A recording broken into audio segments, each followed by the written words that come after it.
पाकिस्तान तहरीक इंसाफ के रहनुमा फवाद चौधरी की जानिब से ट्वीट किया गया, लिखा कि नई लीक से सिर्फ ये कंफर्म होता है कि अमरीकी मुरासला वज़ीर आज़म से छुपाने की कोशिश की गई। आपको फवाद चौधरी के ट्वीट के हवाले से बता रहे हैं। पाकिस्तान तहरीक इंसाफ के रहनुमा फवाद चौधरी की जानिब से ट्वीट लिखा गया है कि नई लीक से सिर्फ ये कंफर्म होता है कि अमरीकी मुरासला वज़ीर आज़म से छुपाने की कोशिश की गई।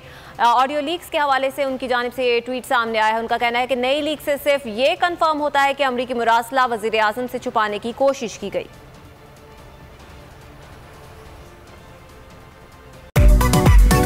मेरी टैक्सी में बैठ जाओ, जहां तक ले जाऊंगा।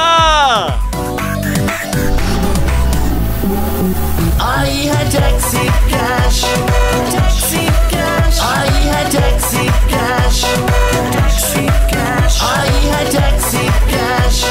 कभी टैक्सी वाले ने सवारी को किराया दिया, सुना है ये सीट नहीं हॉट सीट है। अब जिंदगी में करेंगे ऐश, क्योंकि आ गई है टैक्सी कैश। आई है टैक्सी कैश। सबसे ज्यादा व्यूज, सबसे ज्यादा रील्स और सबसे ज्यादा रेटिंग के साथ बोल अब भी नंबर 1 पोजीशन पर बरकरार। अगर आपको ये वीडियो पसंद आए तो लाइक पर क्लिक करें, सब्सक्राइब करें और बेल दबाएं ताकि कोई खबर रह न जाए।